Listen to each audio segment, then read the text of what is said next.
sign these. Here.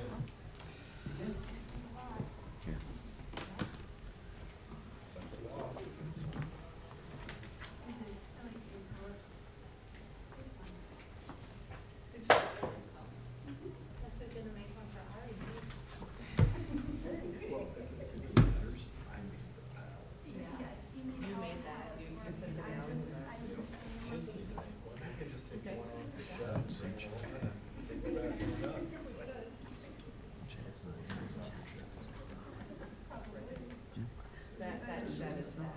They didn't bid it. Huh? They didn't bid it. Oh, really? Because I got 2 more rejections today. Nobody had any.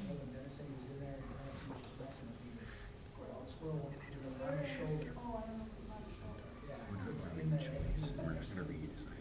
No. Okay, we'll just. Okay.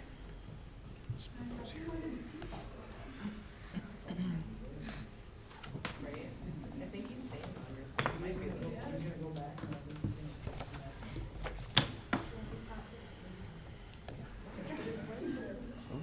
Ready? We're on? We'll call the Tuesday, October 15th, regular school board meeting to order, and we'll start with the Pledge of Allegiance. I pledge allegiance to the flag of the United States of America and to the republic for which it stands, one nation, under God, indivisible, with liberty and justice for all. Chair notes that Rob Langheim is traveling. He's not with us tonight. And Sandy texted that she's going to be quite late. All other board members are here. Consideration of the agenda. No changes since it was last published, so I'll entertain a motion to approve the agenda as published. Motion to approve? Tom. Second. Second by Connie. Discussion. Hearing none. All those in favor say aye. Aye. Opposed? Motion carries. Nobody's submitted anything for public comment, so we are on to the fun part of the evening, some Jordan Pride Awards. Mr. Pergel. All right. Good to see everybody. This is always a fun part. We have some pride certificates for a parent group that did something, kind of took an initiative, led this whole thing, worked with our district, went through all the proper channels, and put together something pretty awesome for our tennis program. For those who haven't seen it, a brand new tennis shed with electricity on a nice cement slab. Just a really phenomenal unit for our tennis program going forward. So I'm glad that Mr. Helgerson and the board reached out, and we were going to present these parents with pride certificates. Without any further ado, I'm going to start with Mark and Kelly Elson-Peter. And actually, you know what? We'll just call you guys all up here together, if that's all right. Jeff and Amy Kraus, Chad Henderson, and Tim Jerebick. Come on down. There you go, Kraus. There you go.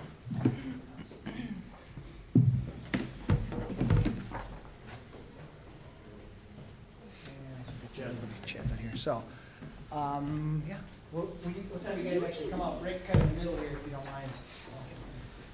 So a lot of different ways everyone did things. There was the manual labor part. There was working with Suick Lumber to get the donation for the shelter itself.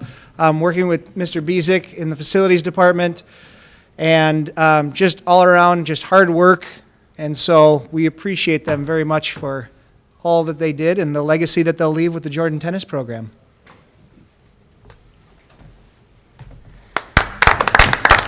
Thank you. Thank you so much.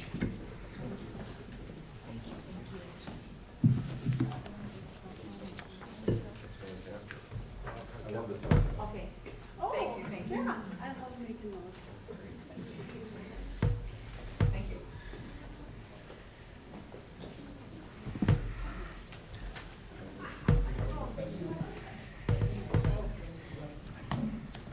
Thank you so much, all of you. You are the epitome of what being community is, and what you did for our district was a great example for everybody. So thank you very, very much on behalf of the board. So we appreciate it. Thank you. Okay, consent agenda. We have minutes, finance reports. Donations, we have a lot. A JMS Capital Company for the CERC for $600, Wells Fargo for the high school, $1,000, All-in-One Delia's, JHS PTO 100, Jordan ECFE PTO ELS 200, Jeffrey Morrow JES Backpack Program 50, Boyd Perkins Group JES Backpack Program 50, Herthouse Services JES Backpack 50, Herthouse Floors JES Backpack 250, Dwight and Nancy Meyer JES Backpack 250, Kurt and Darlene Thomas JES Backpack 60, Paul K. and Geraldine B. JES Backpack 7, Mike and Kathy Kreiser JES Backpack 25, Judy Miller JES Backpack 30, Brian and Sarah Garchar JES Backpack 15, First Bank and Trust JES Backpack 1,963, CNS Trucking Services JES Backpack Program $150. We have resignations. Kids Company Group Leader Rebecca Wires, resignation. Head Boys Coach, Golf Coach Kevin Gutzmer, resignation. Head Girls, Track and Field Coach Ben Nylander, resignation. Elementary Cooks Helper Shelley Westman, resignation. Head Dance Coach Anna Pedersen, and resignation for the Elementary Kitchen Site Lead Jill Exum. Leave of absence for Amy Johns, and FMLA request for Heidi Groff. I will entertain a motion to approve the consent items. Motion to approve. Tom, is there a second? A second. Second, Ryan, discussion? Hearing none, all those in favor say aye. Aye. Opposed? Motion carries. Action items, review and act on the MDE Commissioners' review and comment on the proposed bond election. Okay, there's new legislation since we've last done this. In fact, it came into law in 2017.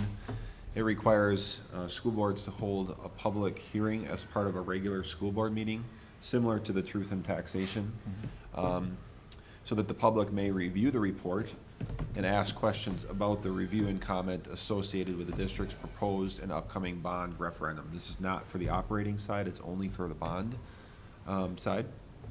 So that report has been attached to the board packet, the submission to the Commissioner of Ed, as well as, or along with, the opinion provided by the Minnesota Department of Ed. So the components of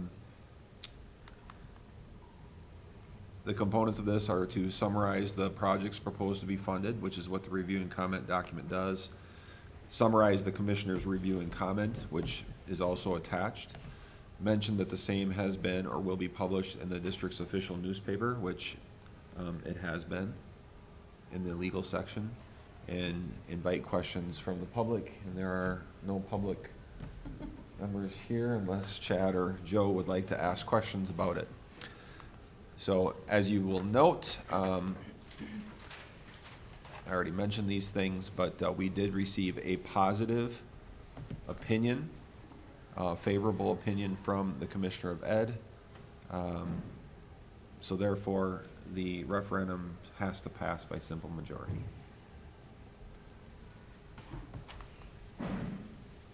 That's it? That's it. That's it. So this is an action item. So we need to approve this. So I'll entertain a motion to review and act on the MDE's Commissioner's review and comment. Motion to approve the comments from the Commissioner on the review and comment. Okay, motion by Lauren. Is there a second? Second. Second by Tom. Discussion? Questions? I thought her comments were very positive, so that's a good thing. So all those in favor say aye. Aye. Opposed? Motion carries. Review and act on the testing of optical scan voting system. This is a requirement. Hope would be able to speak to more about this if you had questions than I would, but it's just a notice to voters of the optical scan voting system, which is exactly what it says it is, and it's just a test of that if anybody wants to come in and watch that. It's open to the public. It's to be held on October 22nd at 9 o'clock a.m. So next Tuesday. So we vote on this, and then this notice that we vote on gets published in the JI, and anybody can come in and watch the testing, okay? Right. Okay, so I'll entertain a motion to approve the notice. Motion to approve the notice? Okay, Lauren, is there a second? Second. Second, Connie, discussion? Hearing none, all those in favor say aye. Aye. Opposed? Motion carries. Review and act on the notice of where ballots will be counted. Very similar to the last notice that you reviewed and acted upon. This is just a notice to the voters that the Community Ed and Rec Center will be the place, the polling place, the combined one polling place, and is open between the hours of 7 a.m. and 8 o'clock p.m., after which time the ballots will be counted at the same place. Okay? Motion to approve the location? Okay, motion by Lauren, Second. second by Ryan, discussion? Hearing none, all those in favor say aye. Aye. Opposed? Motion carries. Review and act on the American Indian Education Aid application. Chad?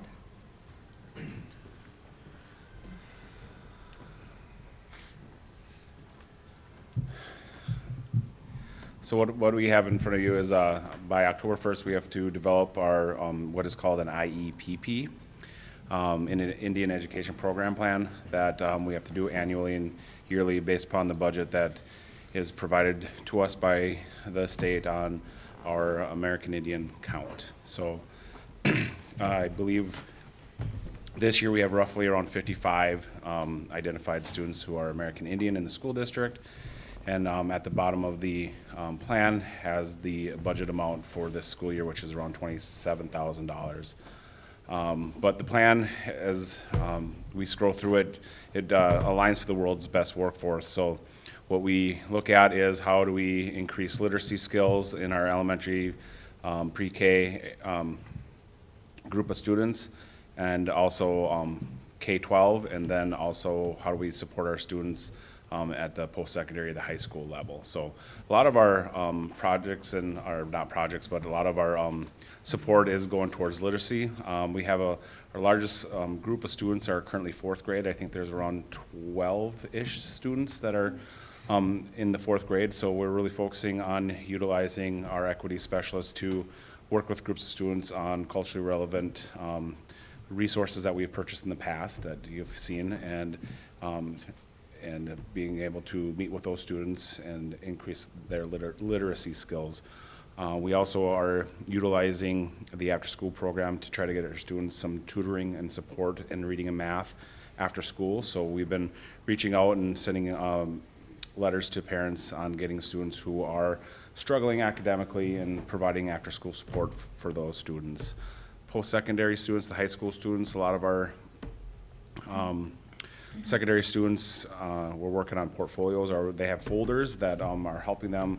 It's basically what this year is what they need. So anyone that's in the high school, we are going to provide them anything that what they need. For example, we have a group of seniors, I think 4 seniors, so a lot of them are looking at applications into colleges if they haven't done so. A lot of them we're focusing on ACT, so a lot of some of the funds have been going to ACT prep, and to try to help get these kids to take the ACT, do well in the ACT, and so far the students who have taken the ACT have done very well, and so we've seen some success with that. Other things that we continually do is we have a horse camp every summer, so we have a group of students 5 through 12 that attend a summer horse camp, and that's been very successful. We are bringing back in the Native Pride dancer for the elementary school this year. That'll be in next month in November, so at the elementary school we'll have the Native Pride dancer performing at the elementary school. We're also doing what is a sweat lodge. That is bringing students to understand what a sweat lodge is, and that's part of their culture and so forth. So we are exposing students to just different types of activities about their culture and so forth. I don't know if anyone had a chance to kind of look it over or have any questions regarding what we're doing with our American Indian population here in the district. I know next month Ann is going to come in and she's just going to speak a little bit more on the council, being the council president, on just sharing more about what, as a parent in the district, about what we're doing and what she wants to share with you as a school board. So, yeah. Chet, could you tell me how, other than sending letters, how well, like this group of fourth and fifth graders, how are you pulling them in? Are they coming or? Well, we first sent letters out to get permission to have them come out of their, I believe it's during their J1 time. So during the J1 time, the students who have, parents who have sent the letters back, given approval to come out during that time. If we haven't, Malik and Sarah Miller have been calling the parents and trying to get more students involved into this, and some parents are saying no, and which is fine. They just want their kids to be in the school doing what the other kids are doing, and some are taking full advantage of this. So, but we are trying to get the whole K-12 actively involved in some fashion. So currently Malik has 2 days slotted for the elementary school for about an hour each day, and then an hour at the middle school and an hour at the high school each week. So their 4 hours tutoring total. happens during the school day? Mm-hmm. Okay. Yes, absolutely. And then also, I'd forget to fail about last year when we had our end of the year banquet. We're going to do that again too, and so that was very successful. So we're hoping we can just increase the numbers and get more participation in that. But what Sarah and Malik heard from the staff is they absolutely loved filling out creating the awards for the students and writing things positive about the students. And if you weren't there, it was really cool to see the smiles that the kids had on their faces when they were receiving those awards. So overall, in comparison to the other districts around us and the conversations I've had with other directors of special services, we are, again, just like achievement, integration, and equity, we're so far ahead of what other people are doing. So I'm very proud of the work that our council has done, and also Sarah Miller and Malik have done with our American Indian population.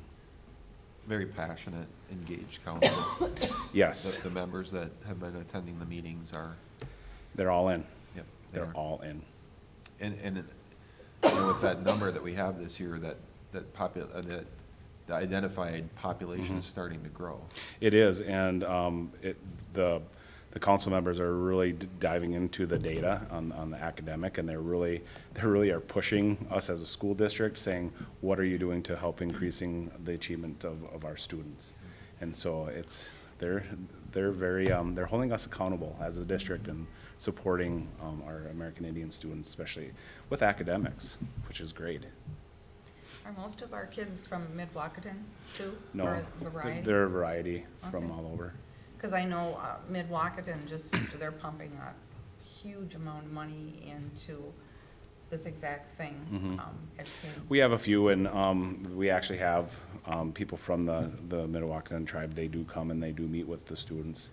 I don't know how often, but I know that they do, and so we that is one thing that we are looking at reaching out to them, because they within the council, they are looking at what is the closest tribe to our town, and it is the Mid-Waukegan, and so then that is one thing that they are saying to us as council, that try to reach out to the closest tribe and see what they can do to support what you're doing. And that's something we haven't really done yet, and so I feel that we're getting pretty well established, and we're getting pretty good at writing the plan after a few years of doing it now, and they're very confident as a council of making sure we're doing what's right, and each year we're getting better at what we're doing. And I think that would be the next step for us, is to reach out to the Mid-Waukegan. Just kind of across the table question, Tom and Ryan, as scale members, do you think it would be maybe a positive step to maybe have Chad attend one of those with me? And maybe we can reach out to the Mid-Waukegan members of scale. Think that would be received well? I think so. Yeah, I'd be more than happy to come out and share what we're doing, the great things that we're doing. And Well, it would be probably more of a informal meeting after or before the scale meeting. and then- Absolutely. yeah. It'd be great, be fun. Okay. Well, that's great, and it's great that the ACT scores of our seniors are moving Absolutely, up. absolutely. Yes, I mean, some of our council members they have seniors, and so they're doing what they can to support all students. We're getting other students who haven't even thought about taking the ACT. Now they're actually registered and they're taking the support group, the classes to get them ready to take the ACT, and they're ready to take it already this fall. So great. it's good. It's good. Great, well, thank you. Yep, thank you. Any other questions? No, thank you, great work, okay. So we need, this is an action item, so we need to approve the American Indian Education Act plan. So I'll entertain a motion. Motion to approve. Lauren? Looking for a second. Second. Second, Tom, discussion? Hearing none, all those in favor say aye. Aye. Opposed? Motion carries. Review and act on the assurance of compliance. So this is an annual submission to the Department of Ed. I attached the document that I have to submit annually. They do ask for an updated copy of our harassment and violence policy, which I updated because we had since the last submission. And hopefully you had a chance to take a look at it. We just submit documentation that we're following all these laws, and we have policies in place to account for them, and that the following people are part of that team to make sure that things are addressed. It's Joe as Title IX, Chad as Special Services Director, myself as HR Officer, since we don't have an HR department. Okay. This is an annual compliance thing we have to do, so I'll entertain a motion to approve the assurance of compliance. Motion to approve. Tom, is there a second? Second. Is that Connie? Lauren. Lauren. Okay, Lauren, discussion? Hearing none, all those in favor say aye. Aye. Opposed? Motion carries. Review and act on the snowplow contract. I'll pull up, both Tim and Amy were unable to be here tonight, so I felt very comfortable. I've done this several times. We procured or submitted an RFP to any interested party that wished to bid on our snow plow contract. We received 2 bids, and one from a past vendor, Keola Landscape Services, and we still continue to do work with them in different areas, and then S&M Henches, who's never bid on our snowplow contract before, but we have used them as a vendor to help with snow removal because they have large equipment to be able to do that and push snow piles back. They were one of the contractors that was the earthworks contractor for the middle school and CERC project. They're a local company, and we analyzed the data, so they're required to submit a bid based off of 1.5 to 3 inch snowfall, 3 to 6 inch snowfall, 6 to 10 inch snowfall, and over 10 inch snowfall. And then also a salting, because every time we plow, we also salt the lots. So we use a combination. So we used last year's snowfall data, plug that into the numbers that were submitted by these 2 contractors. And at the end of that, you can see here the recommendation from Tim is that S&M Henches was found to be the low bidder, and we felt very comfortable with S&M as a contractor. Like I said, they've done some things with us in the past, so we're familiar with them. So their bid is attached here as well. You can see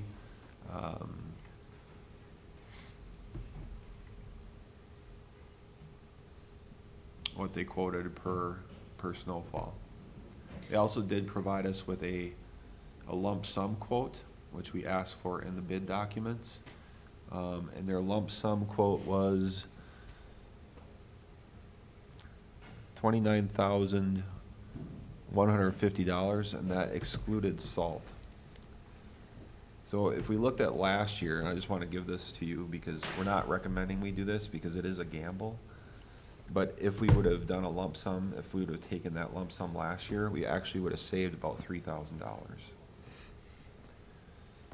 didn't include salt, and salt alone is about last year was $11,272.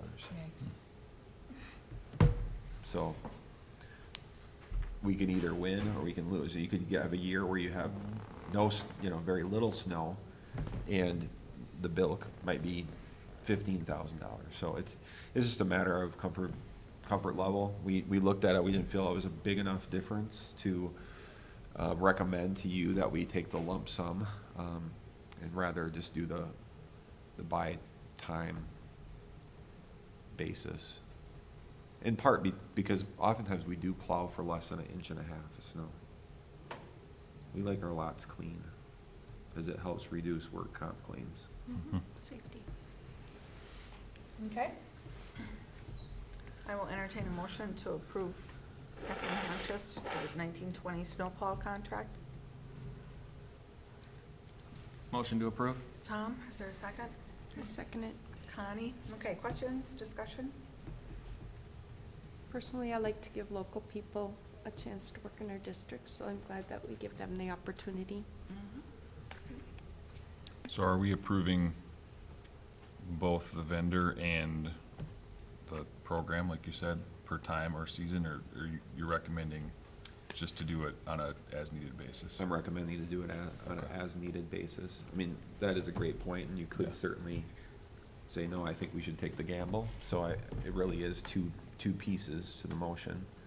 One would be the company, and the second would be the type of contract you want to sign with them, whether you want to sign a lump sum contract for the season or a per-time contract. Is the total lump sum of the contract above what you have the authority just to go ahead and, because what do you have what's that limit at, 20, 30, It's- 35,000? No, it's 150 now, 175.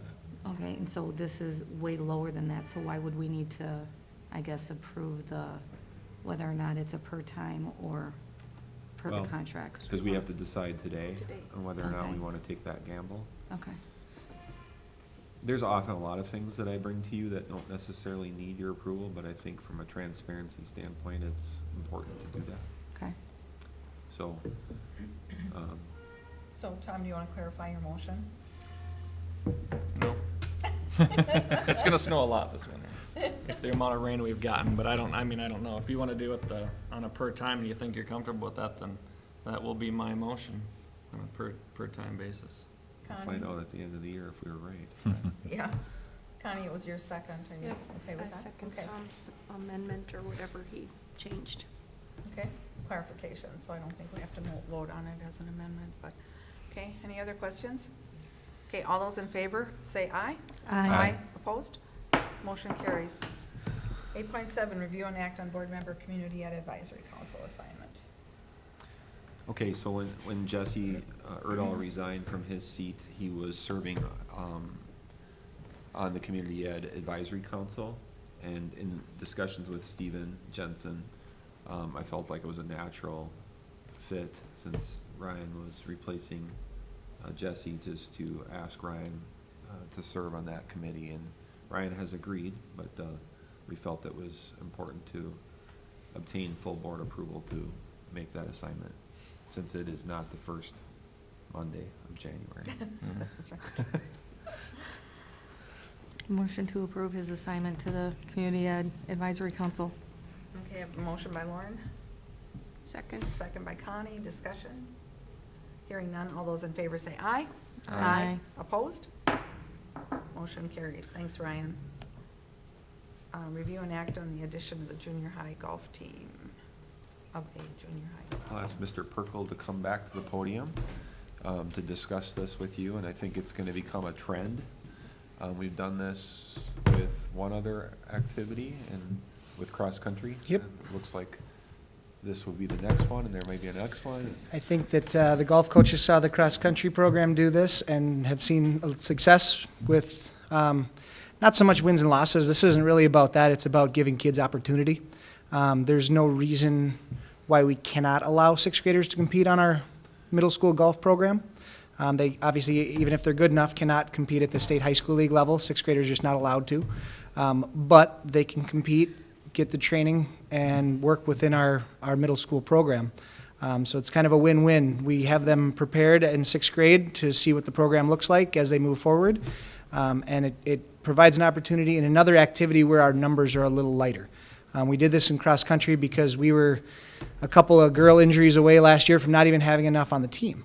So we provided that opportunity on the cross country side with the hopes that we get them in young, teach them that running is fun, and they stick to it and see success. Speaking of cross country, I just came from the meet. Boys and girls won the conference. First time in school history for the girls cross country team, and last as we leave the conference.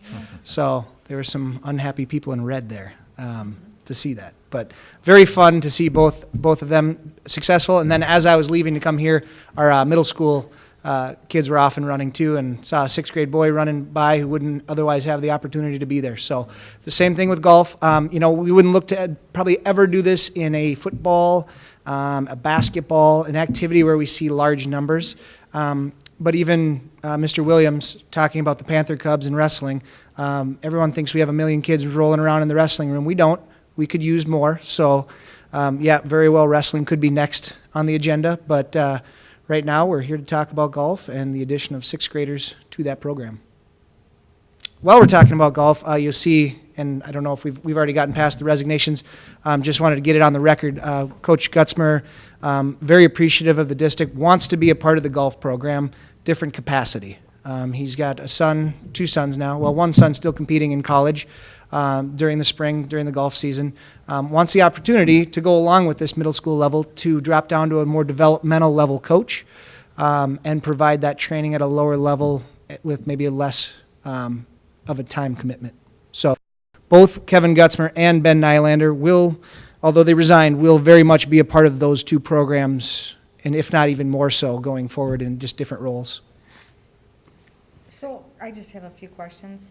How, when they're joining the golf program or the cross-country program at a junior high level, are they competing at all, or is it just training? No, they'll have some competitions. They'll have some junior high specific competitions. Okay. I'm gonna branch somewhere else for a moment because we have younger kids in both our female and male soccer programs where we primarily have a full 7th and 8th grade team that are competing with 9th graders. Since we're looking at golf and cross country competing at a middle school level, have we considered that when we have the numbers for a soccer team, if it's primarily 7th and 8th graders, that they do a middle school schedule versus a C squad schedule, and maybe the JV do a C squad JV schedule, and then varsity do a varsity schedule? If we had the numbers. We'd love to get to that point. If Well, we I know could, for boys squad, we had the numbers. That was all 7th and 8th graders that were on that, and on that team. I know our girls' numbers are kind of dwindling, so I'm a little bit worried about our girls' soccer program.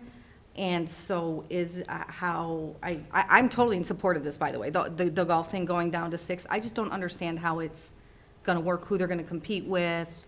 Are they going on the buses with the older kids? Are they just doing home meets? That's just kind of where I'm going, but Yep. I'm in support of it. I Yeah, just wanna. cross-country, 6th graders travel with the 7th and 8th grade and the varsity. I mean, they all travel together. and there are middle school specific meets, and a lot of the varsity and JV meets will have a middle school component. Okay. Like today's meet, conference championship did. Golf specific within the MRC, there are middle school specific. I don't know as far as golf when we join the Wright County, but that's a good point too. With us joining the new conference, first off, in the MRC, there is no conference soccer at all because there's not enough teams. Joining this conference, not only is there high school conference, but I believe there's a middle school component to the Wright County for soccer as well, where we could look to, instead of having a boys C team, maybe we just have varsity, JV, and then middle school. So those kids aren't going up against 9th graders. And that was our problem. Basically, not our entire, but a good percentage of our girls' JV B squad was 7th and 8th graders. Good news is we're not graduating any seniors from our girls' soccer program, so we should hopefully see our numbers grow instead of shrink like it did this past year. And even looking, kind of getting off topic, but with soccer, we would look to have some sort of developmental level next year, even if we have the same exact numbers, because it provides a better opportunity for those kids to play at their level and not get beat up by juniors and sophomores if they're in 7th and 8th grade. And/or, as we've discussed, potentially expand the Scott West brand and look at soccer as being one of those activities where we look at Scott West programming. And to do so, we would have to have approval not only from our section that we compete in, but our new conference as well. So it wouldn't be just a Jordan School Board and Belle Plaine School Board decision. There'd be a lot of moving parts to that decision. Yeah, I'm in full support of this as well and would like to see it expanded as much as possible, especially where there isn't another option. Like football, there's 5th and 6th grade football. There is not a soccer, there is not, some track. Yep. So, and there are meets for those things. New Prague always in their cross-country meet always has a middle school meet. They run a mile or whatever it is. But I know there's track too. There's middle school track meets that we, that they can compete in, and we'll go there with 7th and 8th graders, and there's other schools that have smaller kids there, so. I think that was part of some of the survey results. We're asking for more opportunities at that level. Yeah. And, obviously JBA, JFA, there's opportunities for 5th and 6th graders in certain sports, certain activities, but there's just not in golf and in cross-country run, soccer even, so. That's great. Any other questions before we have a motion? Okay, I'll entertain a motion. Motion to approve? Lauren? Thanks, We always Joe. do it backwards. We do the motion, we do the section, we do the discussion, we do the motion, we do the second, then we ask for more discussion. It should be Sorry. motion second, Yeah. but yeah. But if you don't have enough information, you can't. That's right. You can't yeah. make a And motion. you can do it either way, actually, so. So we have a motion. Was there a second? I'll second. Tom, okay. Any more discussions or questions? If not, all those in favor say aye. Aye. Opposed? Motion carries. Thanks, Joe. Superintendent's report. All right. I've got several attachments that I reference in my report. I'll just go through that. We have our Teachers on Call, which is our substitute, both for our teachers and our paraprofessionals vendor. And we received the data from September. And you can see our absentee fill rates, new sub number data that they've added to the pool, absent reason data, that type of information. So that's attached for your reference. Pre-K-12 enrollment, as of October 1, we're sitting at 1,880 students pre-K-12, which is one student more than the end of last year, but less than our what-if budget was built upon. So we're doing revised budget work right now. Our auditors started in our office today, so all of that will be presented to you soon. The enrollment figure does not account for tuitioned out students, which we like to include, and oftentimes that's around 30 kids per year, so gives you an idea of where we sit. MSBA Winter Conference, I believe you all received information on this, but attached was the flyer on the 2020 MSBA Conference. We should get our information in if we are choosing to stay early, because it sounds like it's going to be a very large conference this year. If you do plan to attend, stay Thursday night, please let Hope know, preferably tonight if you can. If not, hopefully this week, and then she will register you for that. I'm gonna just jump on that. We're gonna do a group dinner, right? Yes. We'll do a group dinner Thursday night. And just for your sake, Ryan, typically board members stay over, because it's an all-day Thursday conference, group dinner, and then it starts early Friday morning, goes till noon. It's the centennial year this year, so they've invited all past board members, presidents of the board, a lot of people. And they had, what did I tell you, 50 more applications for. Show and tell or whatever it is. Not show and tell, for breakout sessions. So a lot of people are getting turned down, so they are expecting a really big convention this year, so. And Hyatt is going to be the host conference center, and then the conference is held at the convention center, so. Yeah, so let Hope know ASAP if you're planning on staying, because otherwise the rooms will be gone. Okay? All right. The next item is in regard to our annual board and administrative retreat. Deb and I discussed this, and I think we both felt like it was fairly taxing to come back and do a nighttime session on Friday night after the MSBA conference. We've done that the last couple of years. So what we're proposing is that we meet on Monday, January 6th, which would be the first Monday in January. Typically, we have our meetings on the second and the fourth Mondays, but we'd meet on the first Monday, the 6th, do our organizational meeting, and then jump right into our retreat session. We're proposing that we start earlier on that day, 5:00 p.m. That way we'd be through our organizational piece by our regular time, 6:30, and work till about 9:00 that night, and then do more of our data analysis, data presentation, ask questions, that type of information. And then the second session would be a visioning session, would be held during our January workshop meeting, which would be Monday, January 27th, beginning at 6:30. And again, go till 9:00 planned. We would not have a meeting then on the 13th of January. That's MSBA week, so that gives everybody an opportunity to be home on that Monday leading up to the conference. So this is for discussion. I mean, this is just something Matt and I threw out, so. I think it's a really good idea, but can we refresh my memory on how busy are usually our very first meetings on the 6th? Because we're gonna already have our work session, well, our organizational meeting, but do we generally have a lot more stuff rather than just the organizational meeting that will take up more time? No, it's generally just the organizational stuff. Okay. Yeah, at that we approve the calendar for the year and the committee assignments and all the Finance, depository yeah. places and stuff like that, and that's pretty cookie cutter stuff, so. Okay. The rest would be just regular resignations or hires or. Well, I, for one, I think I'm liking it because when you're on Friday, you're spent. You really want to I go agree. home and see your family and And we and can't not be here predict the until weather. at Yeah. 9:00 and weather-wise and how long you get here. And so I think it's a really good think outside the box solution. One of the reasons though that we did do the Friday thing, because everybody's kind of on a high. I know. And you wanted to share, so whatever you get at the conference, you're gonna have to hold on to Have to until hold the on next that meeting. whole time? Yeah, that's a good point though, Deb, Yeah. because if we're doing it on the 6th and then on the 14th, or no, we're missing the 14th, we're Be doing the 27th.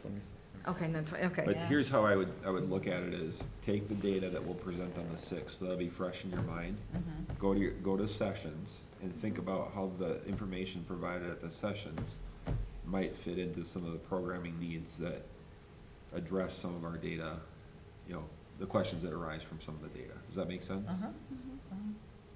And I can help set that up a little bit, but that was kind of my thought process. I think it's a good idea. Maybe on the 27th then too, we each take a chance, we can review or discuss anything we saw at the conference that, Mhm. Put that in was the interesting agenda. or was, worthwhile. You okay with that, Connie? Yeah, I like going right into it. I think because it's so fresh and, That's true. and the other thing is it's us that are spent.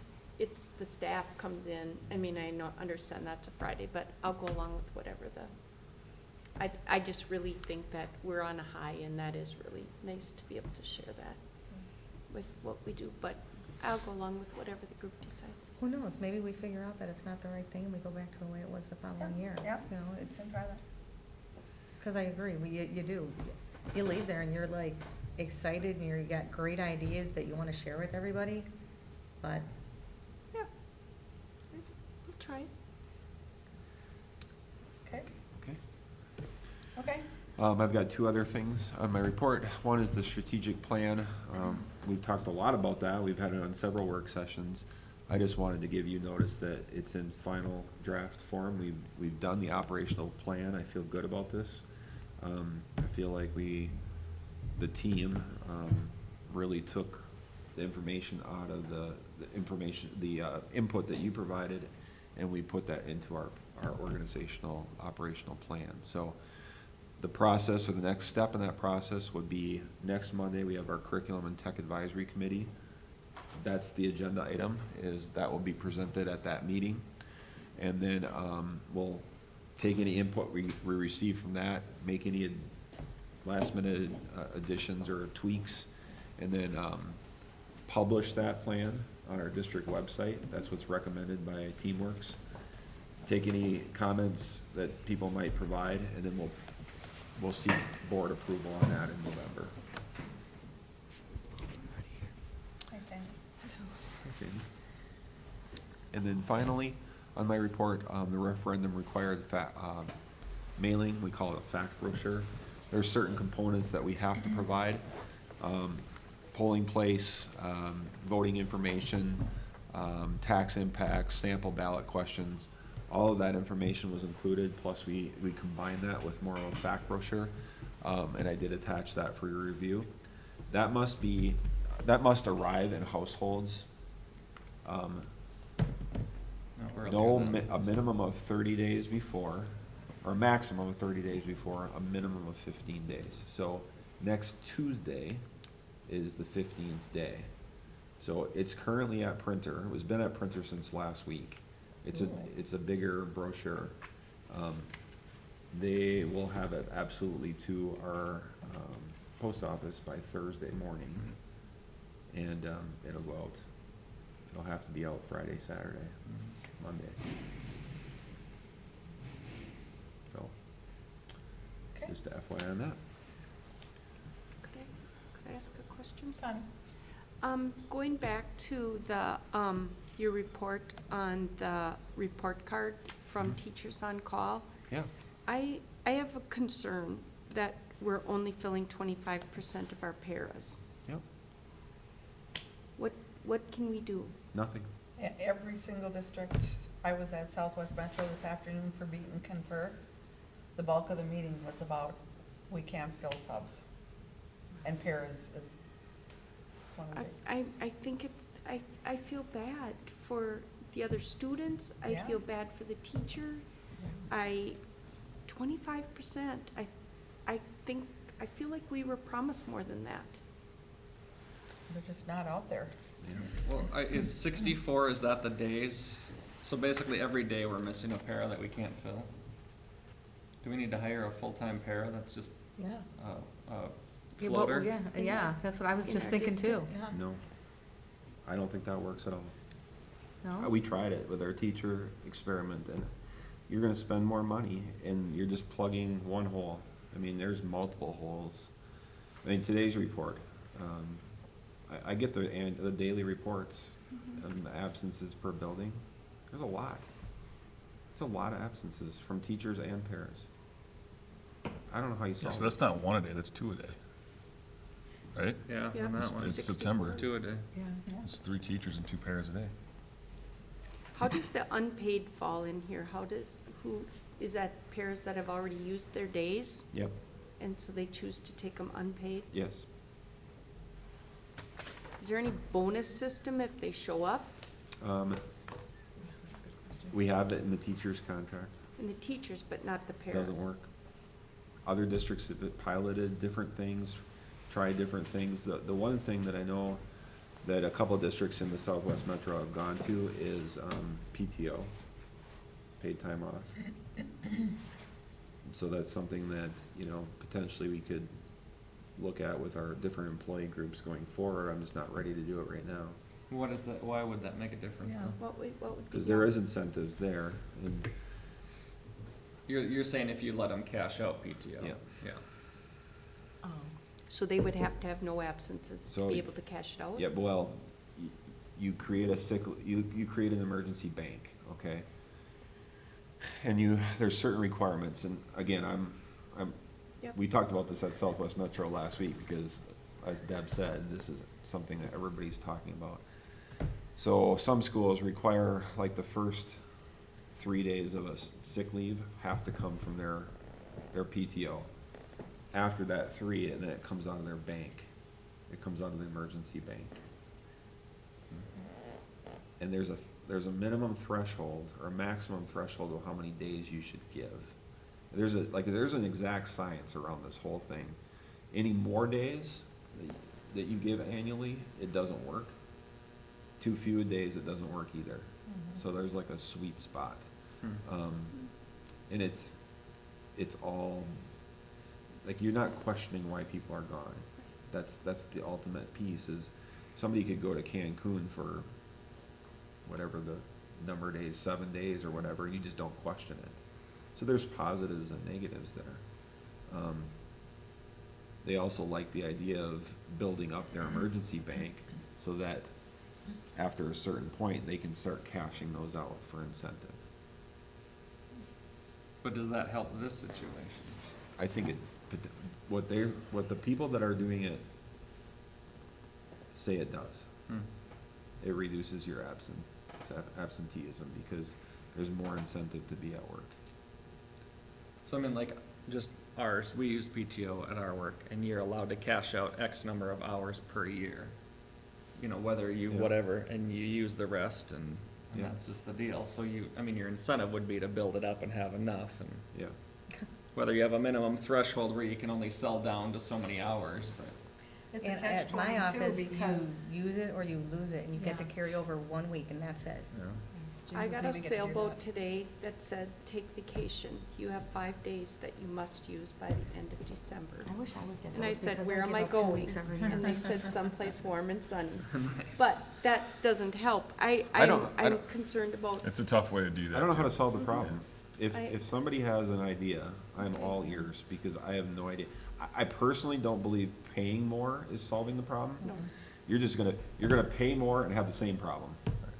Well, if you, go to the second page of that report, because clear, I mean, my contention is probably a tight labor market, but if you look at the para fill rate versus last year, that's, keep going down. I mean, there's a big difference between this year and last.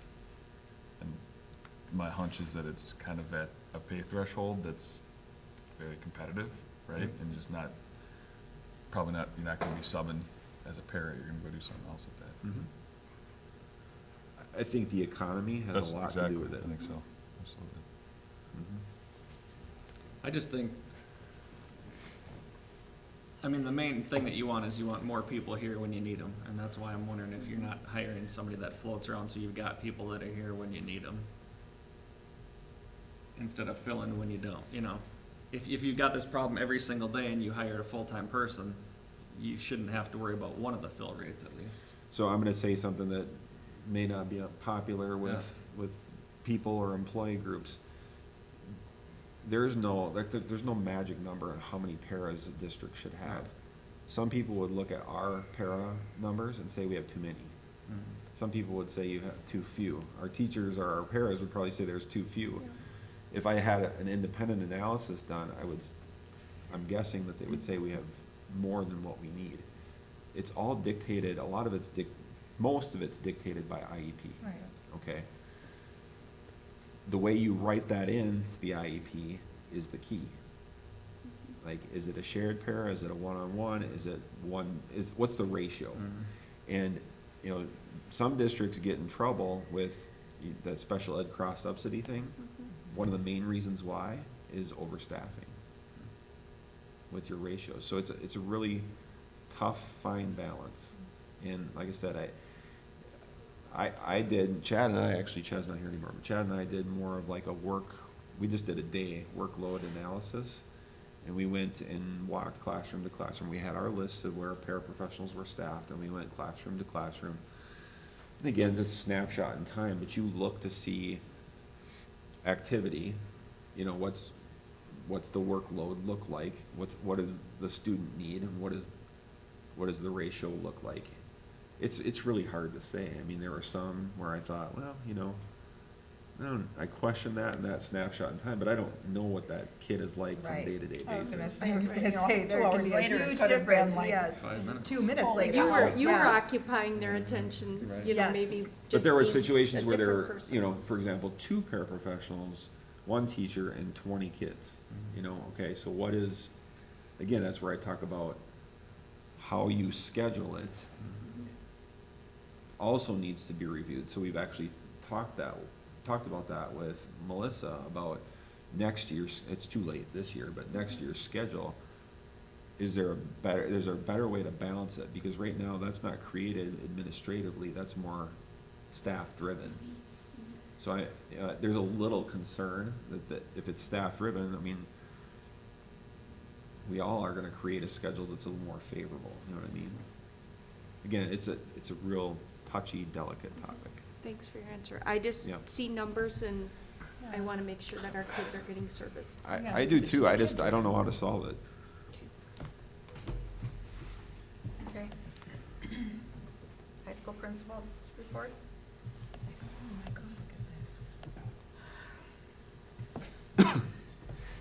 Let's see if there's anything.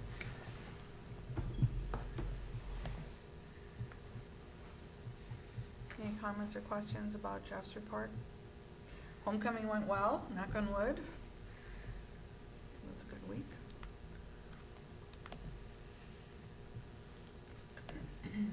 We did that open house survey, and only 6 people responded to it.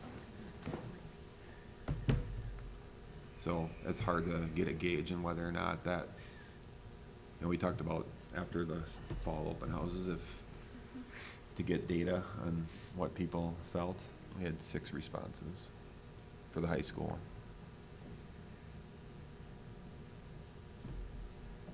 So those were positive, the 6 were. I'll take what you can Yeah, get. 1,000. Okay, middle school.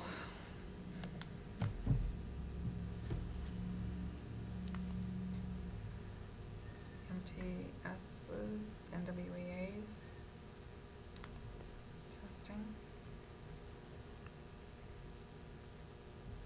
Oh, one thing I want to address here is, I know that there's been some social media posts on the lunchroom flow. That's been completely addressed. Part of it was due to a staffing shortage that we had, but Ben was on, I didn't have anything to do with it. Ben, Mr. Vakebergs has addressed it, and I'm not aware that it's an ongoing issue. The last information that I received on 2 consecutive days, that the last person in line had 19 minutes to eat lunch. So we strive for 20. And the middle school kids take about 5. Actually, I'll give them 10.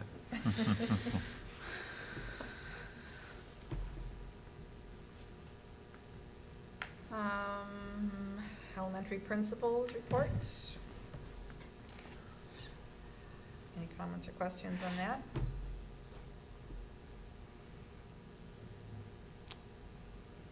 The PTO craft fair was, if you were up here, was very well attended. It was a nice event. I believe they generate about $5,000 or $6,000 in profits. So, nice, successful event as well.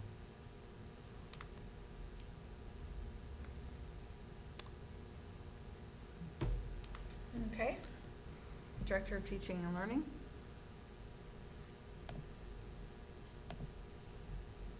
I had a question about the meetings. Uh-huh. One of them is on Martin Luther King Day. Can we do that? Yep. We can? Mhm. Okay, I thought we couldn't, because it was a federal holiday. I thought no meeting was no meeting. I believe you can have one as long as it's not a Not formal. conducting business. Yeah, Oh, okay. it's not a formal meeting, so. Okay.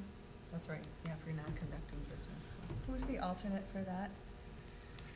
Because I cannot attend the first meeting. I have like 7 other places I have to be. I believe it's me. I think it's Lauren. Curriculum? Yeah. I think it's me. Okay. What day is Martin, what's the date? Well, I'm talking about this coming Monday. Oh, this coming October, Monday? yeah. It's the first meeting unfortunately too, but, There's, I have here, the board committee thing is here. We need to make some changes. Hope, remind me to get with you on that. Jesse's still on here. What's on Monday? Don't we have something on Monday?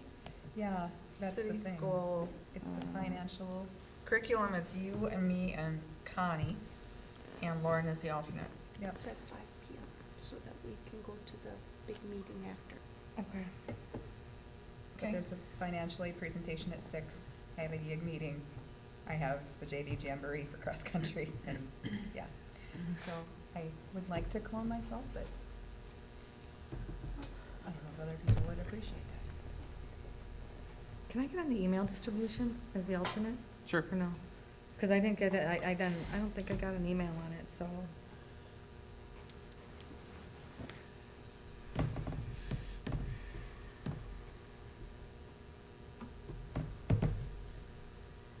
questions or comments on Director of Teaching and Learning report?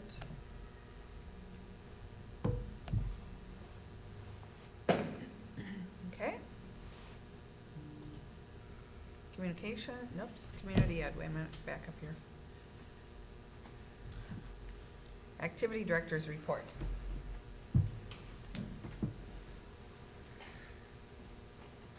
You're hitting all the stops here tonight. Well, I wanted to show you this because I've got Renee over there supervising volleyball. With our new Huddle Focus camera, you can watch our volleyball or basketball matches, anything we host in the gym that we want to stream live, like we're doing right now, right there on our YouTube channel, Jordan Activities YouTube channel.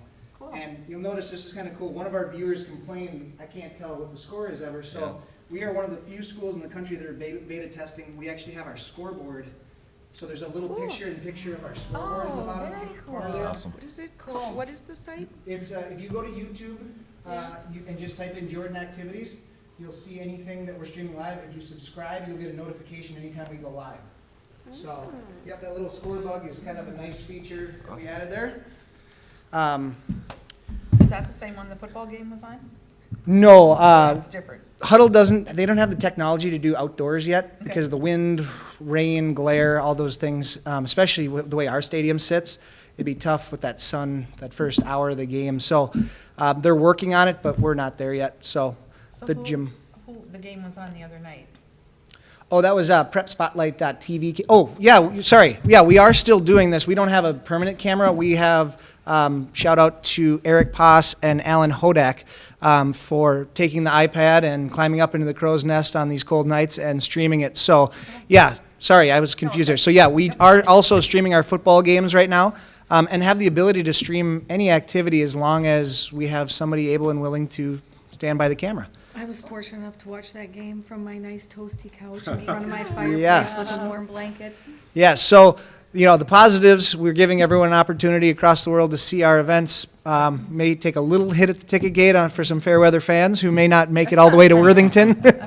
But it's a nice feature that we have, I think, that's going to be really nice. And this technology, they don't have it for volleyball, but with basketball, instead of having the boring, just over-the-top view, the camera will actually follow and zoom in on the action. So when you're in a half-court set, you'll only see half the court with the little picture-in-picture scoreboard in the corner. So it'll be, for not having anyone other than a three-piece camera, it'll have some good production value.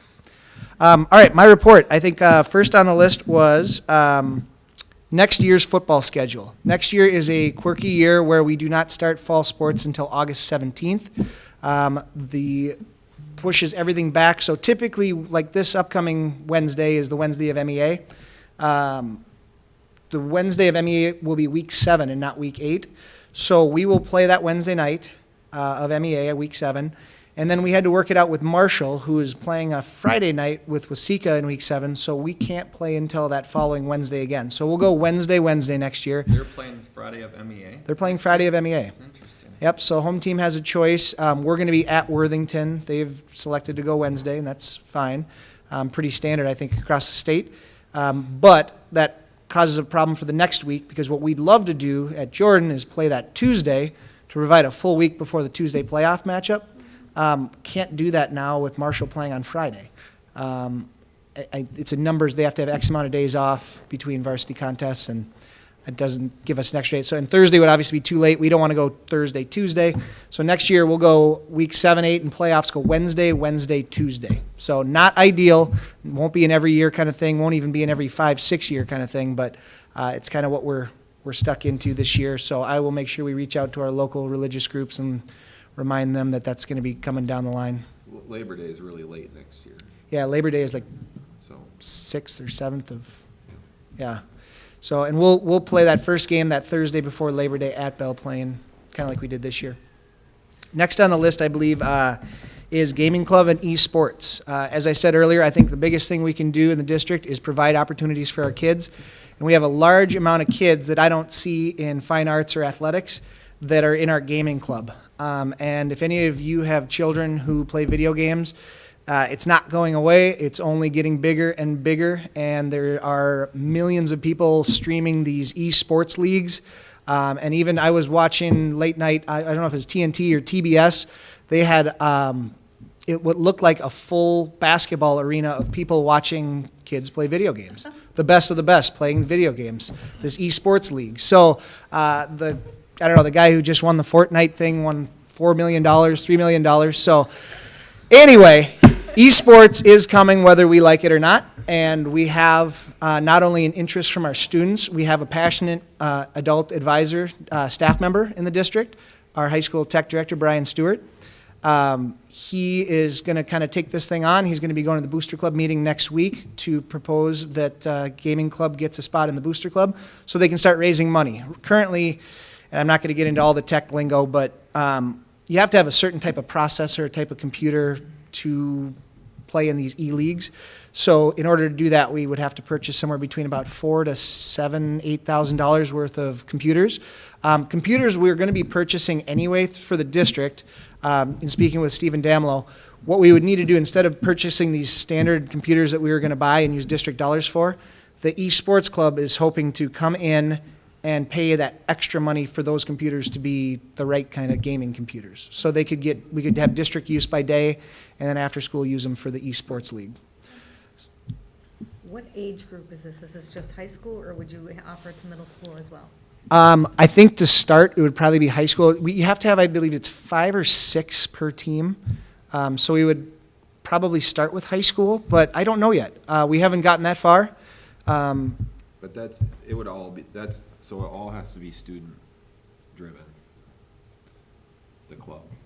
So we really should not jump in the weeds. In fact, we've suspended any club approval. And that's until we work through our policy, but all of that needs to be student-generated, student-driven. They can have an advisor, but the advisor basically is there to supervise the room. And they need to get moving on this now before we decide if they're board approved. That's why within the Booster Club and outside organization, if they start fundraising for this, for these processors, they have a place to house their money because they don't have a student activity account because they are not a board approved club at this time.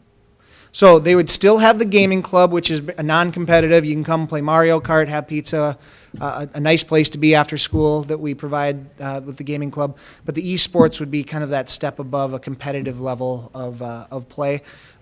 Before you ask, we are going to avoid and there are different esports high school leagues. We would avoid any sort of first-person shooter type of game. It would be more of the gaming. So to interrupt one more time and to clarify my comments, what my recommendation is moving forward, because of equal access laws and things like that, is that the school district doesn't sponsor clubs. Period. Students can form a club, and they can go through the facility use process to reserve space on site to host their meetings or to in this case, game. But, you know, there would be no district affiliation. But Would then, they have to but- pay a fee? well then, but clubs don't usually belong to the Booster Club then. Usually those are activities. This is why this is complicated. Right. So that's why there needs to be a clarification. And there cannot be an opportunity to meet during the day, during the school day. So this is something that we're really gonna have to be careful in working through. How many other clubs do we have, and will those clubs then also want to join the Booster Club? There are a number of other clubs that will also, you know, through this process, we need to take a look at. If this is a club that's not affiliated to the school, why can't they get together themselves and fundraise, and why do they have to be part of the Booster Club? The Booster Club's not part of the school. It's not part of the school. Yeah. But so You then, could is the have anyone Booster, in there. but is the Booster Club gonna want them to be part of That's the up to Booster them. Club? Yeah. Yeah. It's up to them. Yeah, and Brian Stewart, It's out of us. along with I think a couple of students, are going to go to that Booster Club meeting next week and propose that they open up a spoke of that wheel to be able to have an account. Basically, they're probably just looking for their tax exempt status and a place to house their money so then the kids aren't liable for any money that they fundraise, and if somebody does something wrong with it, this would be an accountability. Right now, LGBTQ and Fall Dance Club, they have student activity accounts, but with kind of our process, if we kind of wipe everything away, that will change too, and they may end up looking to go that route as well. So like if they do the competition stuff, is that virtual? Yeah, so they won't leave the building. travel. Now, there are some regional events if you qualify for them where you actually go, but typically they won't leave that tech room at all. They will compete against, I know St. Peter has a team, Wayzata has a team. They'll compete against local teams and then regional, and, you know, they could be playing a team from Florida, all virtually, so. I think it's a great How are other opportunity schools for a handling different the- group of kids. Club, how are other schools handling the club? You know, that's something that we need to process through. I have not had the chance to ask how other schools, if it's run through What community their ed, if that's activities run are. through their activities department, or how they're doing that. And that might be my first step, is just hopping on high school esports league and then clicking on the state of Minnesota, looking at the 15 to 20 schools that do have it, and then maybe asking around how they run that team. And community ed would be another avenue for that. And there is a registration fee. It's, I think, $250 per person. That money doesn't go to us, that goes to the esports league for you to have a team, so. So, again, going back to clubs, and this is super complicated.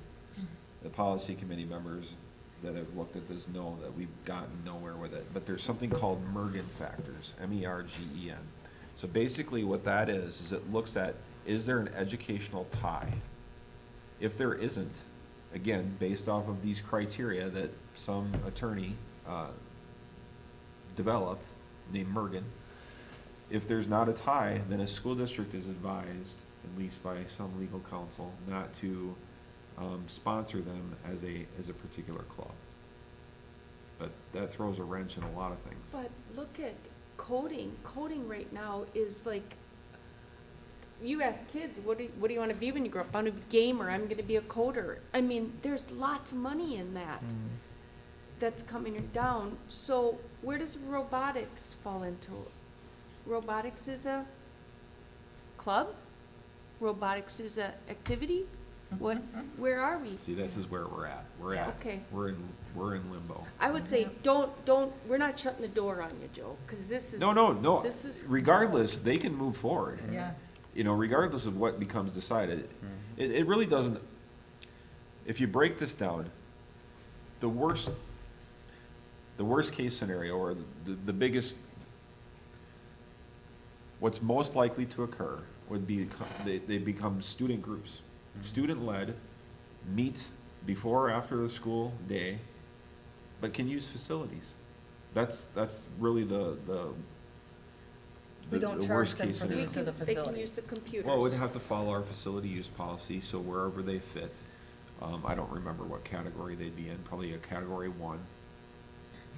But we would have to, that's, facility use is also, if you go back in the document that I created last spring, it's 60 pages long, but it dovetails all of these policies: advertising, facility use, equal access to facilities, distribution of non-public material on school property. They're all interconnected. And it's all super complicated stuff that's really hot right now. I mean, this is a hot topic across the country. And, you know, I think we're doing a good job as a district of being proactive with it. But I don't think that I know we haven't come to consensus on how to handle it in terms of a club policy. I know what the recommendation is, but again, it's super complicated. Partly is because I think there are several of us who are really super, and I think everybody is, I shouldn't say several of us. I think everybody is also concerned about, we don't want to take opportunities away from kids, because we know that keeping kids engaged in schools is only beneficial to everyone. And so that's, I think, the thing that we keep going round and round about, because, you know, meeting before and after school instead of during SNAP is going to take opportunities away from some kids. Yep. And it's a fact. And so that's a big concern for me, because some of those kids are the ones that absolutely need it the most. It's just a matter of how much liability you want to take on as Yep. a school district and a board, Yep. quite frankly. Well, and part of my throwback from MSBA conference last year was, I always fall into Centennial Lakes, but Centennial Lakes, we talked about this over and over again about kids that eat lunch alone, where they form these little clubs, and that made those kids fit in. And once those kids fit in those little clubs, that's how their big groups transpired, and one of them was their gaming group. But that's a great example of an exception. So if you have a lunch period, there's no class going on during that lunch period. That's Right. unstructured time. Right. So that is an opportunity for clubs to meet. Okay. I was gonna say, there will be breakout sessions, there are every year at MSBA conference Yeah. regarding clubs. And there was, I And mean, this stuff. that's how this whole thing started, is Jesse Every actually time. brought Oh, yeah. information forth on booster clubs and Yeah. Title IX Title and IX. how to handle all of it. So that's really was sort of For sure. the jump off point for all of this. So it's Jesse's fault. Yes. And then he moves to We the can plan. This- The esports thing Texting them. seems a little unique to me though, because I see the club right now, but there's also like a competitive inter-school angle to this that you don't typically have in most student-led clubs, right? And so that maybe that's where it is now, but I think you gotta just monitor it as the years go by and understand what's happening, whether it belongs in community ed or someday in the activities department. I don't think we're there And the yet, nice thing but- is, we're talking fall of 2020, so we're not talking about spring here. Yeah. We have time when we have our retreat. We'll get this thing figured out as a district, how we want to house it, but I think it's very doable. I'm passionate about it because it provides an opportunity for kids that aren't in other activities. If you look at the gaming club room, I'll walk by and just kind of pop my head in and say hi. Those kids aren't in the fall play. They're not on the cross-country team. But they're in our building participating in something that they care about, and that's pretty cool. So I think if we can find a way to make it work, it's kind of on them to raise enough money to be able to supply those computers, that I think we give them a shot. It's great. I think the last thing I had on my note was just wanting to thank everyone who was a part of the Hall of Fame ceremony. I know I gave a few of you some tasks that evening. I appreciate your help. I think it went really well. Already have committee members excited for next year, calling me, oh, we got to get this guy on the list, we got to get that person on the list. So I think it went really well, and thank you for being there and being a part of it. I think And thank you. Yes. Oh my Very gosh. successful. It was, It was incredible. it went well. It You was, pulled it off. It was just amazing. thank you. know, It was fun. It's, it was very well organized. as somebody who doesn't have that deep history in town, it was fun for me to be able to see people hugging in the hallways. Oh, this was my former teacher, this and that, and it's just to kind of connect some of those conversations that we've had at our committee meetings for the Hall of Fame was pretty Yeah. cool. So happy to be a part of it. Yeah, it was a great event. Yes. Yeah, thank you. I agree, echo that. I mean, you brought this idea forth when you were hired and brought it to fruition. I know I said to a couple of the people that I was able to have conversation with, the inductees, that it was long overdue, and they literally had, I mean, many of them had tears in their eyes just about that, to be able to be recognized, and I think it meant a lot to them, their families, and to the community. I know that there are several community members that were, I mean, there was a nice audience that really were appreciative for your efforts. Happy to do it. It was way bigger than I thought it was. Oh, gonna be. yes. When I walked in, I was like, Thanks, Joe. can I just ask a quick question of Mr. Pickle? Do you have a date set for the winter pack meeting yet? I do, November 5th, right? Nothing else going on that day? Okay. November 7th. I actually make that joke because earlier, a couple weeks ago, I talked about, how about November 5th, and then completely forgot that, Yeah, we that's probably don't want to kind tie of people up that evening, Yeah. so. You can't, by the way. It's not legal. Little salt, like- November 7th, Thursday, November 7th, 6 PM. So that's mandatory for anyone who was not at the fall one. We'd love you to come to both, but not Well, you have to be mandatory there. unless you missed the fall one, so. Great. Thanks, Joe. Thank you. Thanks, Joe. Community Ed and Rec Director's report. One thing I was gonna mention, Matt, in this one or somewhere along here, maybe talking to Stephen, making sure on November 5th there are no basketball practices here. at the We've city. already had that conversation. I've talked with, That parking lot's just gonna be of utmost importance. yep, I've already talked with Krista and facilities. Actually, I was at the JBA scheduling meeting Yeah, for basketball practice and told them that we couldn't schedule that night. yeah. At least in this building.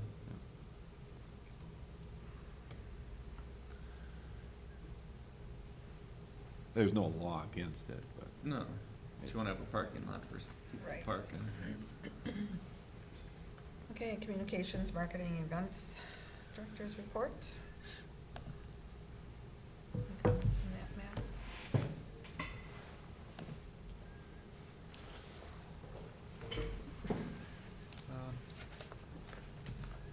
You know, I know that there's been, I guess I will comment on this, there's been questions about when the gym graphics are coming. It's really sort of out of our control. It's all ordered.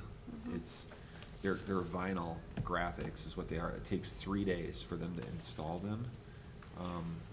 So just getting a window in time for them to be able to come out and do that when the weather's, hopefully when the weather's decent, so your fighting classes can get outside and things like that. So just so you all know, as you come into the commons, the high school commons, that far wall, there used to be, you know, Jordan High School, that's gone, and there's a new graphic, it's our crest. So that's where our school crest will be. Then you go into the gym, and all new championship banners, well, by activity, and so it'll no longer be by year, it's all by activity. So those are all ordered brand new. We did not do conference banners. Well, our plan is next, and we aren't gonna put up any MRC stuff, but next year we'll do one large Wright County conference banner. On that far wall where the scores table is and things like that, up above that wall, it'll say, love maroon, live gold. And then as you're looking back out towards the commons, right to the right of the scoreboard, everybody knows what I'm talking about, it'd be the north side, okay? The school song will be in that location. Trying to think what else we have.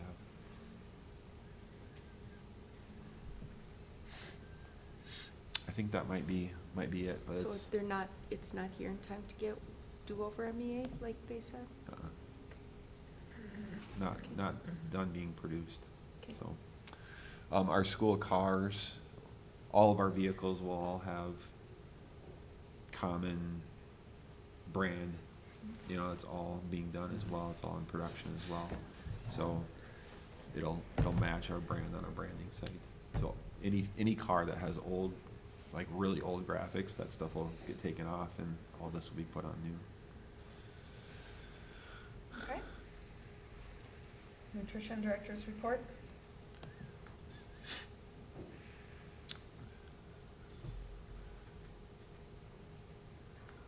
I know that they're Anything on working on a project right now of taking pictures of every menu. We started that last year and they're continuing that work. I will say this, I don't know, actually, we'll just say this, that we're having trouble with our food vendor. I'm not gonna say who it is, it's public information, but just out of fairness to them, I called their VP today, had a conversation with them. They told me that they're having 2 issues. One, they're having a employee problem. They don't have enough employees to pack food. And number 2, they went to a different software program, so they're having issues with that. They've let go a number of schools and street vendors and restaurants. They've let go 2 brand new accounts of large schools in Minnesota. And they're trying to keep what they feel they can manage going forward, but it's not working out so well for us. We've had issues like today. We did get a shipment in yesterday for some of the food we needed for middle school lunch. They had to sub out French fries, I think, for rice pilaf. So some things like that, some idiosyncrasies, and we're exploring our options of whether or not we want to stick with this contractor if they've breached contract, whether or not we can quickly do an RFP and find another vendor sort of on the fly. There's some challenges with that, as you might imagine, but just so you're aware, there's some issues there. Okay, special services director's report. Chad's.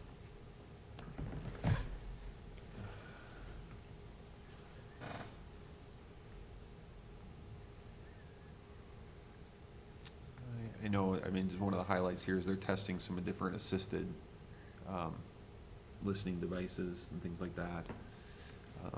We've been having that discussion for 1.5 years now, so I know there's doing some test work there. We just welcomed a new Connect person, one of the Connect therapists from Scott County for that Scott County mental health grant. So we were able to have somebody on site now, and they're also assisting with some of our chemical dependency violations and things like that. You know, with vaping being common in the news right now, I sat in and Jeff and I listened in on an MDE conference call on vaping. Everybody's struggling with that too. A lot of schools are going to what's called a diversion program. So a student gets caught, and instead of a hard consequence, there's more of an education component. I know some schools in the Southwest Metro shared that they actually bought a program, so it's X number of dollars per, it's like $2 a program, and you only use what you need. But kids get caught vaping, they are required to go through this program, take a test at the end of it. That's part of the diversion program. So, Is it a part of your insurance program that you buy it in its use case, like a case rate type thing? no, it's just a total separate Educational. like it's like a software license type thing. Okay. Who manages that then? Or how would that be managed? Principals, social workers, counselors. Question on the Connections program, how Yep. many days a week then do we have somebody here? It's all based off of need. We just have to show the need. So Oh, okay. the start of the year has been real slow. We haven't had many students. I think we were up to 3 days per week last year. Right. This caseload has started really slow this year, but we can get as much as we Oh, need. okay. Yep.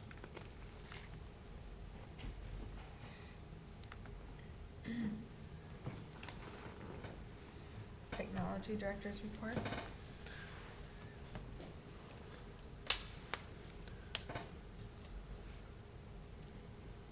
Yeah, Stephen did a firewall replacement over a weekend, on the weekend of September 14th weekend. That went well. What else we have here? Licensing agreement, he's talking a little bit about that with Windows.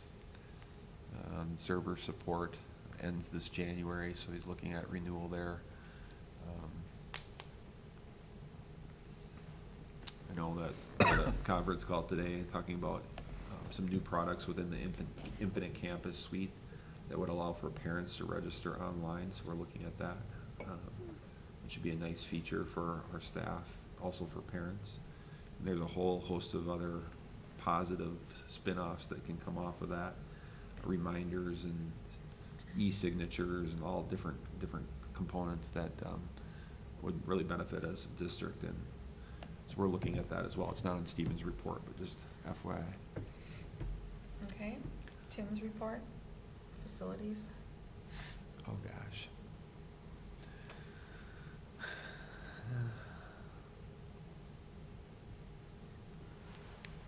Yeah, we got the irrigation blowing out early this year. That's good. The main capital projects in the LTFM, you can see all that information there. The boiler and chiller units are completed at the elementary and they're running. The choir risers, if you were at the concert last night, there was a shout out on that. They are very nice. The batting cage project, which was budgeted for, has just started. So they're preparing that pad right next to the other batting cage. So hopefully the weather cooperates so we can get that concrete poured here this fall. We've discussed the Ford Fusion when we did the surplus, declaration of surplus. That's done, purchased, a driver's ed brake is installed, and it's being used. We replaced the 72-inch Toro lawnmower with a new one as part of our equipment maintenance trade replacement cycle. So, lots of stuff going on there. Oh, and I think it's important to mention our Broadway property, the renters gave notice that they're moving out. So at this point, what we're going to be looking to do is put the house up for sale, regardless of what occurs on the 5th of November, and try to sell the house to some sort of, well, whether it's a moving company or a person. I mean, we're not going to get a ton of money for the house, but it's a good sound house. If we can sell it, get it moved off property, and then we'd prepare that site for building. So, that's that. Soil borings, as you know, because we discussed this at a previous meeting, we've scheduled that for, it's late November. We're on their calendar to move forward with that. Can we go back to the house for a moment? Yep. If we don't sell the house, what's our plan B? Bulldoze it into a Would we pile. let the fire department kind of use it as a training to? and burn it? Potentially. That'd be a better option. Yep. It would be a shame, because it's a decent nice house. house. Yeah. Good opens though. Yep. How do you market that? No, How are you- I mean, How are you gonna market it? I don't know. We haven't gone there yet. That's I mean, it's a beautiful, I thought the woodwork and stuff was Yeah, it really was. nice. Yeah. So we'll have to get sort of a market analysis for houses of that caliber that are sold. And, And moved. yeah, the moving is the expensive part, Yeah. right? So that's why you don't get much for the house. I would just call some of the companies and see, Mm-hmm. Yeah. have them come out. The moving company? Yeah. Moving companies, For yeah. one, yeah. I mean, it would be a relatively easy house to move, because it's a simple rambler. Yeah. Rambler and it's lower, It's so you not, wouldn't have you to know. drop power lines or Yeah. anything, I Right. wouldn't think. But, But if you go that way, you're gonna have to go Mhm. You don't bridges, wanna go through and town. you won't be able to Right. do that, so. So it might be a little tricky. okay. Okay, school board reports, Scale, I went. okay. I was late because the road construction in Fire Lake is a nightmare. Oh, You can't get through everywhere. fire into Fire Lake. Trying to remember. Southwest Metro presented. Darren did a nice job of presenting. They were the member host. There was a presentation from sort of that First Stop Shop. We've heard of that, Stacy Craig's and First Stop Shop, and how that Scott County markets to large companies, corporations that are looking to relocate or to build startup or whatever. And they took us through an exercise where they gave each table a packet of the company profile, what they're looking for in terms of, a site, what they're looking for in terms of transit, all those different pieces. And the purpose of the activity was to educate Scale members on what it takes to actually land a business in Scott County. So that was the bulk of the meeting presentation. And I believe that was it. City and school meeting. Warren and Ryan and myself. Is that the one where he showed the maps? Hmm? I wasn't there. I was there, Rob was there, Was and Rob? you Oh, were Rob was there. there, that's right, yeah. What did we talked about the 8 different options of the drives and the costs associated to those drives, and determine where the roundabouts were going to be placed and where the majority of the traffic would be backing up on all of those 9 options. And I think they came up with one option that they're proposing, which would be the roundabouts on the city roads versus what we initially were thinking about being on school property. And I believe the cost is slightly higher than what we were anticipating, by about $500,000, right? More? Yeah. So it's really gonna come down to permitting, and if, obviously this is contingent on the vote, permitting and what ultimately the city feels is best. There'll be opportunities to work with the city. We're working to schedule a joint work session with them, and we've got that on the calendar, tentative, again, pending the vote. So that would be in November, where we'd have further discussion of what those options look like. So, we're It's a work in progress. working through it. Okay. Thanks, Lauren. Large group referendum presentations. I don't think I was at the last one. I was there for part of it, but just the end, the questions. How was the It was participation our at it? highest attendance. It's 6. 6. And they had very, very, very good questions. Yeah, they did. Which all of their questions and the answers are posted online on our referendum 2019 website. Did they seem to be pro? They were more concerned about traffic pattern Yeah. because they lived in that community. Yeah, that was Okay. most of them. But they showed up, so we were happy. I'm happy they were there. showed up then. Yeah. Mhm. Okay, we have another one coming up next Monday. We Last do. one, right? 21st. EMJ negotiations. I believe Went we've reached very a well. tentative agreement Mhm. with EMJ pending some language review and, which we're working on right now. One of their negotiators and I are working back and forth on that. And, but we have financial terms, language is all, I guess at this point we'd call a tentative agreement pending some of those final reviews. And I believe EMJ is going to be proposing this to their membership as soon as we get all those sewn up towards the end of this month, early November. And the soonest there would be a vote would be about mid-November.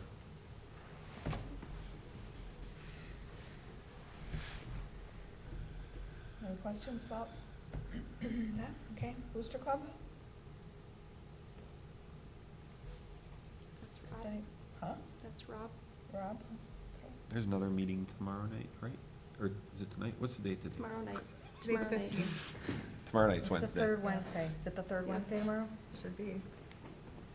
Yeah, but are they still gonna have it? for Oh, the no, next they're year? not having it because of The football. game. Yeah. Yep, that's right. My mistake. Admin assistant negotiations, we met once, and we'll be meeting again next, no, the 28th, Yes. along with starting peer negotiations, also on the 28th. And PD negotiations, still in the works, right? Similar, yep. Yep. We've gotten proposals from both administrative assistants and AD. We just haven't reached any consensus on that. Joint powers, I was at that one I was too. not at that one. I was. We invited the softball and baseball associations to come in, and that's, the goal is all the different associations we're inviting on a month-by-month basis to come in and learn more about the facility use policy and what that means for them. And to be able to share some of the things that I've already shared with you tonight, some of those policy references. And I think there was a good level of understanding from this group. That's what we're kind of seeing across the board. We met with another group this morning. This is hard. I mean, Connie, you did that for a number of years, especially when you make a significant, I wouldn't even call it a change, when you enforce things. The first time through it is usually the most difficult, and we're still getting through it for a first time with a lot of different groups. And some of it is a shock in fees and how much you have to pay for the fees. Well, that's the bulk of it. But how do our fees compare to the surrounding communities? We're right in line or lower, right? Yes. Okay. But that's what that meeting was. That's the only thing that was on the agenda. APAC meeting, were you there, Sandy? I was. We basically, most of the entire meeting was about the budget and setting the new budget for, because it's due, and I assume before I was Approved here, it. you approved it. So, that was what the vast majority of it was about, just talking about various, salary stipends, the cultural activity budgets. They're going to, have a native pride dancer, and then, that we have somewhere between 55 and 56 student, and American Indian student count, and that includes pre-K and K as well. I think it's once you get over 20, the amount per student that we receive from the state goes significantly down. And I think that the budget is based on what your count was the previous year. Am I correct on that Yes. one, Matt? Yep. So, so we had to base it based on not the 55 or 56, that will be the basis for the following year. So we're always kind of a year behind on that, so, and that was pretty much, that was really, really the entire meeting, the budget and finalizing the IEPP, so. Okay, I think this is a repeat, a large group referendum presentation. We covered that already, negotiations. We covered scale, we covered, well, 2 scale meetings. Yeah, I only went to the October 11th, so that's what I was speaking of, not the September meeting. Okay. I might have been there, but I don't remember, I'm sorry. It's a long time Okay. ago. Board and superintendent comments. Ryan, you wanna start? Yeah, I attended, I think, last Monday, the Community Ed Advisory Council, kind of on short notice. I don't know a whole lot of the background, but it kind of felt like they're getting, I don't know if reconstituted is the right word, but reinvigorated certainly. So there's a lot of good discussion there. And just, I don't know, a lot of positive energy that I haven't necessarily felt in community ed for a long time. Just around everything that they're trying to do. Tying into the live streaming, there was some discussion about community access channel, which we still have in Jordan, I think. I don't have cable, so I haven't seen it, but some of the conversation about how that's not utilized in the same way anymore, and how things like streaming on YouTube are maybe more relative from a community access standpoint. But yeah, overall, it was pretty interesting. It seems like there's headway with the coordination with, JFA and whoever actually running programs for community ed. And community ed kind of being a clearinghouse with the registration system to make this stuff happen, which I think is a great idea.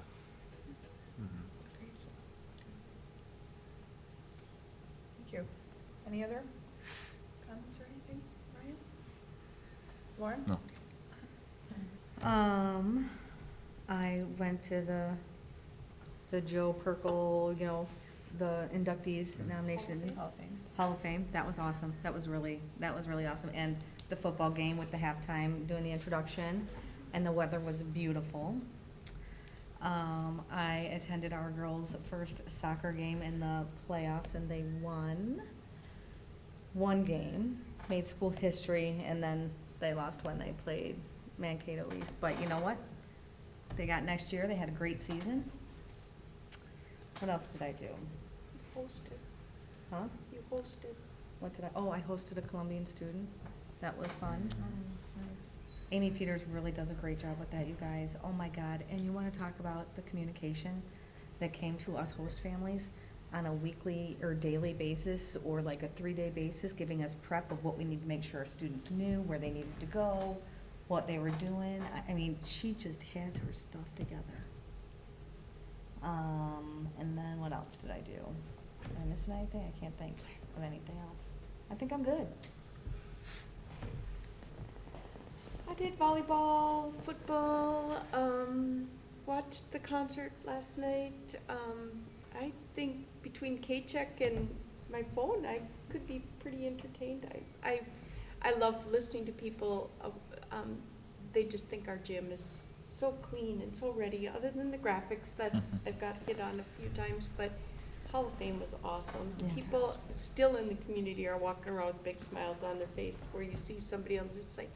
And then just how it's gone after the football game. We had a family gathering, and everybody is talking, how do you get nominated? How do you do this? How many points, whatever. And so it's kind of interesting that people are excited and they would like to be a part of that. So it was fun, and it was a well represented. And I personally talked to each one of the people there about giving back, and they're all willing to come back help with the summit program and be involved in our community and give back, so that's kind of a fun That's a thing great idea to. have them come back and whatever their business or whatever their profession is, that they come back and give back, and they're very excited to do that. So, that's all. Sandy? I also attended the Hall of Fame and thought it was wonderful. Tonight, big exciting thing, history was made. The Jordan boys and girls cross-country team took our conference champs. So girls, that's the first time ever and the last time ever, because we will not be in MRC next year. So that was pretty cool. I think they're all very excited. Just a few things that are coming up. Cross-country has sections on next, not this Thursday, but next. There's a band concert on the 25th. And then I want to kind of put in a plug because it's new. The middle school play will be the 7th, 8th, and 9th, and it's going to be Little Women. So I'm hoping that that will be, and I'm sure it will be an awesome, awesome thing. And then the Much Ado About Nothing will be coming up on the 21st, 22nd, 23rd, and 24th. Is it? No, wait. Yeah, 21st, 22nd, 23rd, and 24th. So Shakespeare play. It's a comedy.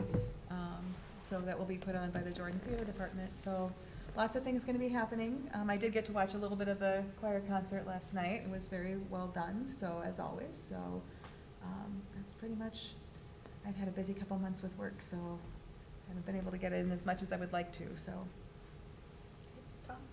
I usually travel to all the football games, even away, including New Ulm 2 weeks ago. But last weekend I did watch it on the YouTube, and it's a nice thing to do. And I do nominate Al Hodek to do the play-by-play on that, because when there's no volume, it's tough to watch. But when somebody's doing the play-by-play, it was great. Yeah, that's And he did it quite a bit, and it was awesome.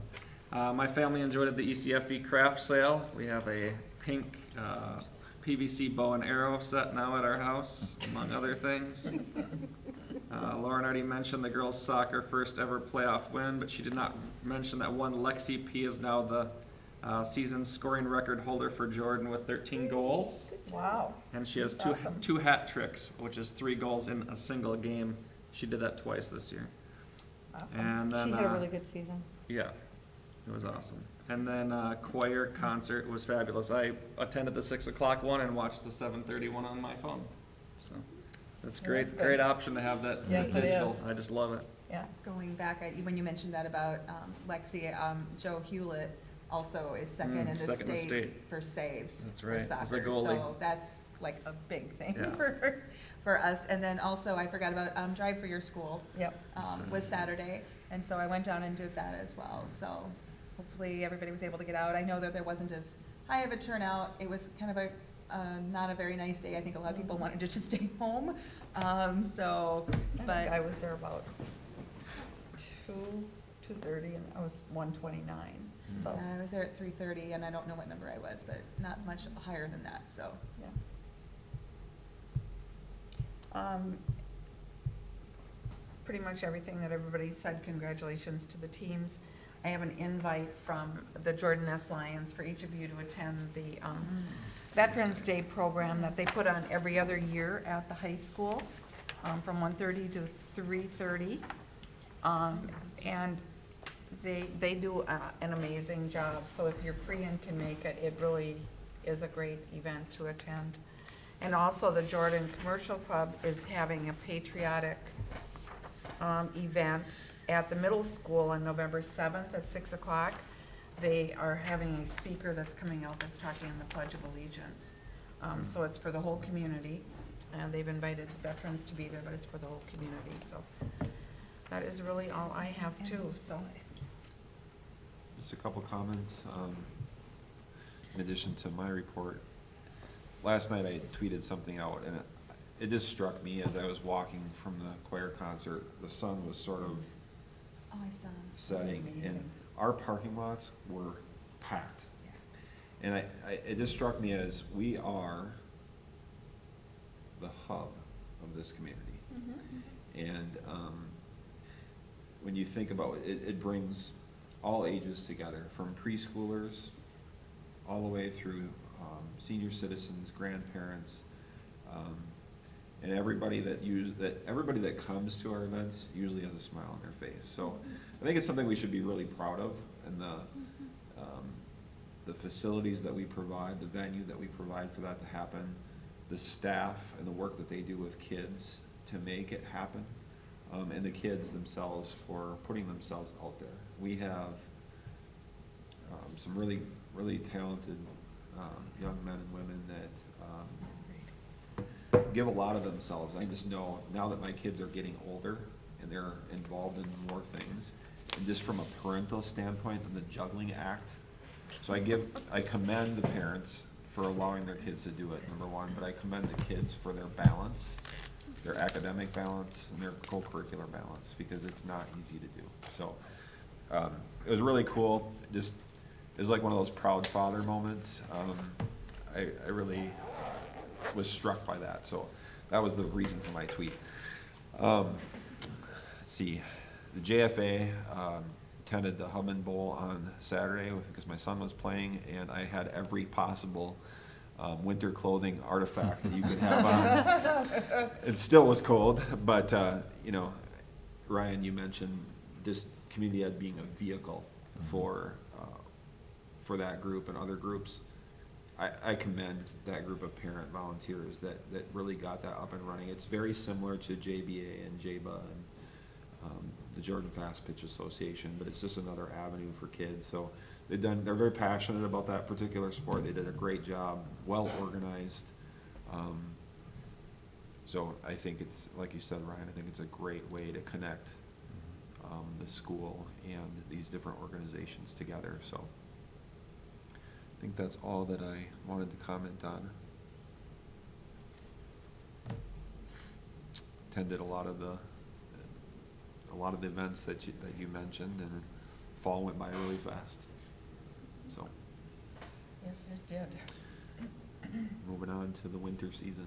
I spent Sunday in a gym, so it's already here for me. Okay, Move to adjourn. we are adjourned. Ryan,